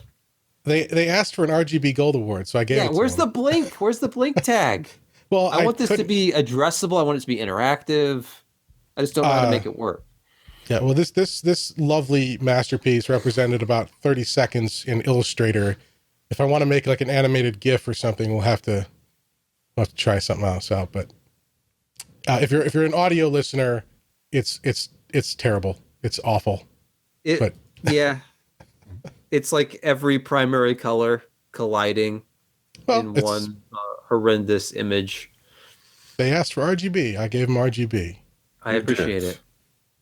All right. Next up, real quick here, we've got a review of the ThinkPad P53. This is one of ThinkPad's new lineup new lineup of laptops this year, and this is their workstation, the P series, the P class workstation, and this is one of their beefiest, most powerful, most flexible workstations out there. Jim, can I interrupt you rudely as always? Of course. Let's talk about you've upped your photo game significantly. Yes. I'm not going to say you're directly copying anyone here. I will. With those little succulents back there. It's like, did Chris take these pictures? Did Chris go over to Jim's house and take these pictures? I stole those from Chris. I think he stole your Enterprise. And I stole the Enterprises from you. Yeah, I was going to say that I don't have that. I can tell instantly that that's the Eagle Moss large version of the 1701D, and I can see the larger version of the 1701 behind it, also Eagle Moss. I've also got the A that's just out of frame there. Yeah. Those are not Diamond Select, folks. Those are the Eagle Moss, the jumbos, the limited editions. But look at those Enterprises in the background. Well, that's what we're talking about. Yeah, the Eagle Moss series. Mm-hmm. Now, because your depth of field is Josh, I'm lost too. The depth of field. I mean, I would like to see a little bit more bokeh back there. Well, I'm limited on how far I can. The composition of that photo. You just need to get another lens. Oh, well, okay, fine, but 35, like a 1.8. They're not too expensive, but Well, I'm jealous. That's a great setup. I like the background. I think you did a great job, but the composition is. I have no complaints there. It's fantastic. Well, this is the only setup, so we're soon going to get sick of it, I promise. But anyway, let's talk about the actual product here. So we've got this workstation. It's the P53, the Lenovo P53 ThinkPad. It is a how do I put this? So there's a website, as a cat lover, there's a subreddit called Chonkers that's dedicated to fat cats. And this is a chonker of a laptop. It is it's 5.5 pounds as configured. There's a huge range of configurability. It's a 15-inch laptop, but it's got the huge bezels around it. So it doesn't have that sleek look, but it's solid. It's plastic and metal construction. The hinges are thick. It feels good. The material feels nice. You open and close it. Everything feels like it's like a tank of a laptop. It's not intended as one of those like mil spec durable, like use it on a construction site kind of things where it's like that. But for a normal, office and travel laptop, it's probably one of the better constructed devices I've used. And the one issue though is it's expensive. You're going to pay for this. Now Lenovo pricing is all over the place. They're one of the companies, they always have a sale going on. And then they regularly change their pricing based on supply, and that's been an issue with the trade wars and stuff. So as reviewed right now, like the retail price of this is $4,300. That was as of yesterday, I believe. That has changed like 4 times since I acquired this laptop for review a month ago. And it's also, that's the sale price with the Thanksgiving sale that's going on right now. And because again, they're a company that always has a sale. So like the quote list price for this laptop is like $6,800, but you take $2,500 off or something crazy. But they've always got that. So make sure you're paying attention. But they start as low as about $1,200. So you can get like a 9400F in there and 8 gigs of RAM and 250 gig SSD. So you can get into this form factor pretty low, and then upgrade it either out of the box or over time as needed. Now this particular laptop, it came pretty well loaded. It's got the 9850H, the i7 9850H. So that's the 6-core 12-thread mobile part, and it's got the Quadro RTX 5000 graphics with 16 gigabytes of memory. So it's 16 gigabytes of graphics memory. So it's pretty powerful there. You can have up to 128 gigs of RAM. It came with 232 gigabyte DIMMs. So 64 gigs total there. And it's got 3, if I can find the picture here, I'll see it's got 3 M.2 SSD, 2280 M.2 SSD slots as well there. So It came with a 1 terabyte Samsung NVMe drive. You can add additional, again, as you order or over time. Upgrading is super easy. It's got 4 RAM slots total. There's 2 on the keyboard side, so the other side of this. So it takes a little more to get to them. But what Lenovo does that's handy is if you order RAM out of the box, or RAM at the factory, they'll install it, if possible, in those on the slots on the other side, leaving 2 slots free for you here to easily upgrade additional memory. You can access your networking there. So it's got the AX200 Intel chip with Wi-Fi 6 and Bluetooth 5. Just a ton of flexibility. And I've been reviewing Ultrabooks all year. Like the only laptops I've really tried this year have been like the 15-watt TDP ones. Everything's soldered. There's no flexibility. There's no ports. Forget about upgrading RAM. And so to see something like this, it's got ports galore. It's full-size HDMI 2.0, 2 full-size USB Type A ports, a memory card reader, a USB Type C port on the other side, headphone jack. It's got always-on mobile connectivity, so you've got a SIM slot optionally there. And then on the back, you've got full-size gigabit Ethernet, 2 Thunderbolt 3 ports, and then, of course, the power connection. You can't charge it with USB C or Thunderbolt. It's a 230-watt power brick, which is it's pretty hefty, although Lenovo says they've reduced the size this generation by, I think, 35%. So it's got a ton of ports, a ton of upgradability. It's got the great Lenovo keyboard. It's got a full keypad. I'm not crazy about that. I know some people really like that, but with the full keypad there, it shifts everything to the left. So you've got your keyboard and the trackpad on the left, like just offset to the left, and you can get used to it. But I would have rather preferred a full keyboard without the numeric pad, take full advantage of that surface area, space out the arrow keys perhaps a little bit.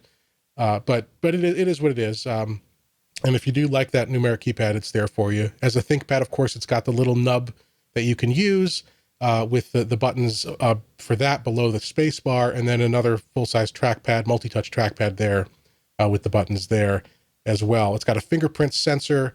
It's optional, but our model came with an IR Windows Hello compatible 720p webcam. It's got that Think Shutter feature, so that it's a manual little switch to physically disconnect and cover the webcam for privacy. So overall, just a ton of power, a ton of flexibility. It comes with up to a 4K OLED touch display. Ours was the 1080p anti-glare. It's non-touch, but it's Dolby Vision 500 nit rated brightness. The display was okay. The color accuracy for most part was pretty good, and uniformity was okay as well. There's a little bit of backlight bleed, a little bit of issues with luminance uniformity, as you'll see here, a little bit of an issue there, but acceptable, not terrible. I mean, if you're doing color accurate work on this, it might be a problem, but overall okay. And it's 100% sRGB coverage, 77% Adobe RGB coverage on the gamut. For performance, as I said, I've only been using like Ultrabooks all year. That's the only thing we've tested. So I didn't have any like workstation class laptops to compare this to. So instead of doing charts, I've just given you the results of the tests we ran, and you can take a look at that. In terms of frequency, we can see here as a big laptop with a lot of vents, it can hold a decent all-core boost. So we ran Cinebench here. You can see the blue line is the processor utilization up to 100%, and then on the left scale here is the average core frequency for the all-core boost, and it settles in around 3.3 gigahertz. So 3.3 gigahertz of a maintained boost during a workload in a laptop on 6 cores, 12 threads. Not too bad. Not too bad there. So here's those test results I mentioned. Again, we don't, as we do more, if we get additional workstation class laptops in, we can put together a comparison chart. But my goal here is that you can take some of these numbers and compare them to any other laptops you might be considering. And we ran through workstation focused stuff. We didn't do gaming. We used 3D Mark and some other tests that have a gaming component, but this isn't a gaming laptop. You shouldn't be buying this as your gaming product. This is professional work. So we did things like Nova Bench is sort of an all around, but we did SpecView Perf, V-Ray, Blender, and you can see all the results there. The SSD is a Samsung SM981, I believe. So it's a very fast OEM drive. 3,500 megabyte per second reads, 3,000 megabyte per second sequential writes. The battery life is an issue. Obviously, with this much power, even though it's a big laptop with a 90 watt hour battery in it, it's it's not going to have those crazy long running times. So we did 2 tests where we looked at the Office test, which is part of PC Mark 10, and that is a running loop of productivity based things like opening up a spreadsheet and editing it, word processing, presentations, video playback, web browsing, video conferencing.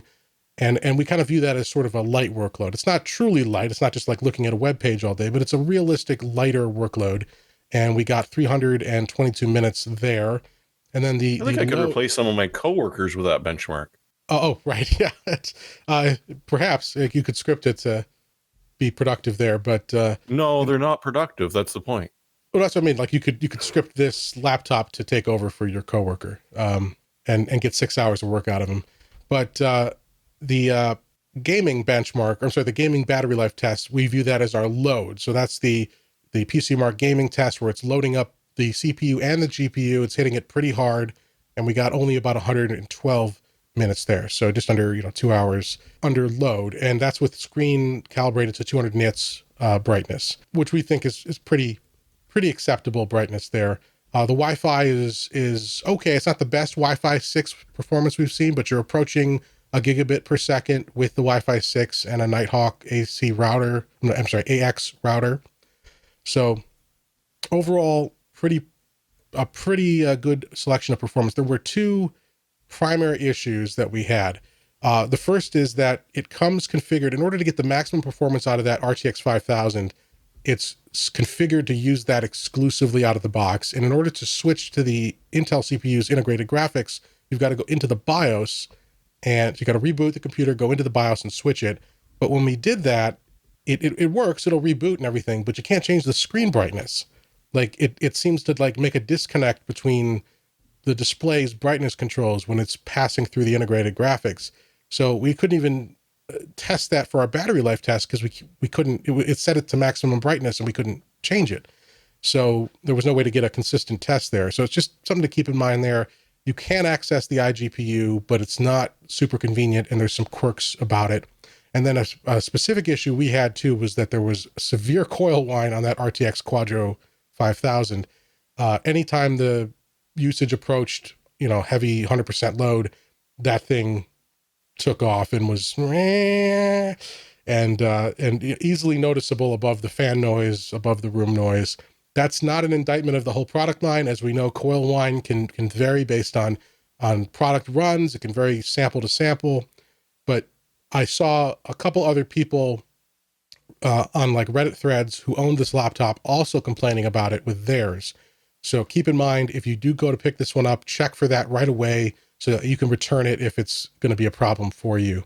But overall, just very impressive. It's expensive. It's super powerful. It's heavy. It's big. It's imposing. But it's the kind of flexibility and upgradability and power that it's getting harder to find. Very few manufacturers still put out systems like this using the latest components. Like you can go find like a mobile workstation, but it might not have Thunderbolt. It might not have Wi-Fi AX. Having all of those latest technologies in a system like this is pretty cool if you need that kind of power. So that's the Lenovo ThinkPad P53, as reviewed, about $4,300. And you can check that out over there. We'll have links to the Lenovo configurator, and have fun with that too, because there's like 1,600 different configurations, because you can tweak all these different things. You've got Xeon processor choices, ECC memory choices, different graphics cards options, different storage configurations. I fell asleep there, but how did the keyboard feel? It feels like a ThinkPad keyboard. It's good travel. Like a modern ThinkPad keyboard or an old school ThinkPad keyboard? Because that's a pretty thick chassis. They could put a lot of key travel on there. It's got very good travel, and I haven't. So the modern ThinkPads I've used, like the T495, which is that Ryzen mobile system, that it's not nearly as bad as like the Dell, but it's not as good as the old ThinkPads. This felt better. This feels like a classic ThinkPad. Good. All right. And just a final review here. We've got a new reviewer. This is from Paul Grahowski. Is that Am I pronouncing that correct, Paul? I apologize if I'm not, but Paul, who's a longtime reader and friend of this site, and he went out and bought a $2,500 ASUS HDR gaming ultra-wide monitor and was kind enough to give us a review of his experience with that display. So I asked him, by the way, I asked him for a phonetic spelling, and he sit back, grow house key. I'm like, yeah, that's easy. Grow house key. Got it. So this is specifically the PG35VQ, or I guess ROG Swift PG35VQ. And Sebastian, absolute top of the line gaming monitor right now. You can just that first image has kind of like the brag sheet built in. It's impressive. This is a 35-inch ultra wide. You can overclock it to 200 hertz. It's got 512 zone local dimming, like full array local dimming. It's display HDR 1000 certified. So it has 1000 nits peak brightness. G-Sync Ultimate. This is a monster of a monitor, and it's obviously at $2,500. This is not for the faint of heart. You've got to have some disposable income to buy one of these things. It's the kind of stuff we see at trade shows, and ASUS always has incredible stuff. And we saw at CES like a ProArt display that had 1,000 zone backlight. But to do 512 zones on an ultra wide gaming monitor like this is just nuts. And you have to see it in person really to appreciate the kind of contrast you get from this. It's almost to that OLED level when you have that many zones. But he goes through, like Paul in the review, he goes through the whole process, kind of like what you see, like when you unbox it, all the accessories that it comes with. And of course, I love, by the way, the beer for scale with that first front-facing photo of it. If you go to the site, check it out. Took some nice pictures. Like I'm impressed with Paul's first effort here. I threatened massive rewrites, and I was going to proofread the thing, and started reading the review. Like, this is basically ready to publish, Paul. I mean, I don't know why I'm proofreading this, but he goes through, all the OSD features and stuff. But most importantly, just kind of the eyeball test for him. He took pictures of just what he was seeing, talks about black levels, which were very good, gray and white background so you can see the uniformity. And where this falls down is with any VA type panel is off angle viewing, like good contrast ratio when you're looking straight at it. But if you go off angle severely, you're going to lose color saturation, contrast. But, this is an ultra wide monitor that it sort of envelops you on the desk. So I think with this size, and I don't think you really understand. I remember it was earlier this summer on This Week in Computer Hardware with Patrick Norton. Patrick had this, I think it was a 34-inch Dell ultrawide monitor on his desk. He had a picture of it. It extended beyond the edges of his desk. Like this thing I'm sitting at right here, it would be like right at the edges. And then with, what is the radius on this? It's a pretty pronounced curve. It's an 1800R. So if it's right in front of you on the desk, this is going to kind of surround you. So it's just the gaming experience with this is pretty outstanding. Of course, you need quite a bit of GPU horsepower to drive this. If you're going 3440 by 1440 at 200 hertz, which it depends on your configuration, color depth, all that stuff, if you can actually pull that off. He ended up running his at 144 10-bit color. He could have done 8-bit color, 180 hertz, and he said, no, I want the higher bit rate color. So he made that decision, but even 144 is pretty outstanding for this. And as you'd expect, I mean, if you're paying $2,500 for a monitor, you want it to have everything. And I feel like this covers pretty much all the bases. And he did see some haloing. And actually the TV I'm using as a display monitor here, I have one of those 2010 full array local dimming TVs that I hang on to, and any slightly off axis viewing with this, you do see some of that that haloing effect that you get when the panel itself cannot adequately mask the backlight from sort of bleeding into the pixels around the image that's actually being actively lit. So even though there's 512 zones, you're going to have some, like, it's going to overshoot. You have either it's going to inadequately light a section of the screen, or it's going to light it a little bit too well so that like adjacent pixels have some backlight bleed, basically. But it's not too bad. I mean, if this was 1,000 zones, I don't think he'd really be seeing that. But he was very impressed with it. He said, if you can stomach the $2,500 price tag and get past the haloing effect in dark scenes, you will not be disappointed with what this monitor has to offer. And I think that haloing is one of those areas where having the deeper curve like that could help, because it's really just off axis. So if you find the sweet spot in front of this monitor, I think it could be mitigated significantly. But give it the gold award. He said it gets so bright you're going to need sunglasses. Just a little frightening. Don't play this in a dark room without protective eyewear. That's what I'm getting from this. But that's the whole point of HDR. If you don't scorch your retinas, then why are we even bothering? To me, HDR is about the expanded color. No, you're wrong. And I love the contrast with something like OLED. I have an OLED TV. I bought it 3 years ago and recently paid it off. Like, this is one of those insane purchases I made just because I had, like, it was a 36 months, same as cash financing. I'm like, all right, I'll get an OLED TV. And, you know, it's used to watch YouTube videos, and my wife streams on it. And I don't think it ever even sees 4K content, honestly. Mm-hmm. But hey, it goes up to like 600 nits, and that's way too freaking bright in a dark room already. 1,000 is just crazy. And it doesn't hurt. You're not doing it right. I know. But he did point out that one of the advantages of something this bright is that you pretty much don't have to worry about using it in a bright room. You don't have to worry about glare, because it's producing so much of its own lighting that he said it was the first monitor he's had where he just didn't have any glare issues at all. If you have $2,500 to spend, this appears to be an excellent choice. Yep. Yes, so many of us have $2,500 to spend. But say you were pricing out, mind you, with that case behind you, you're going to need something that bright. Sure.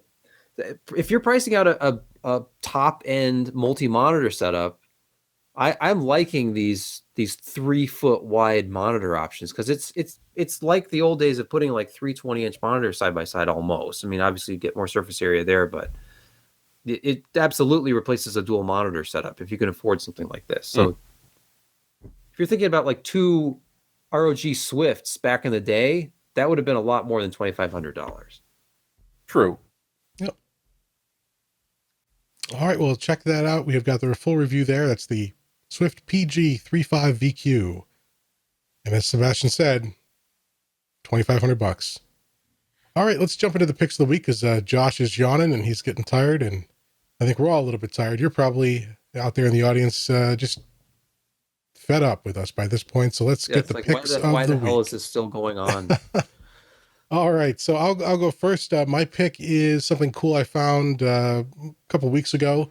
It's been around for a while. I just found it, and it's called radio with 5 O's.com.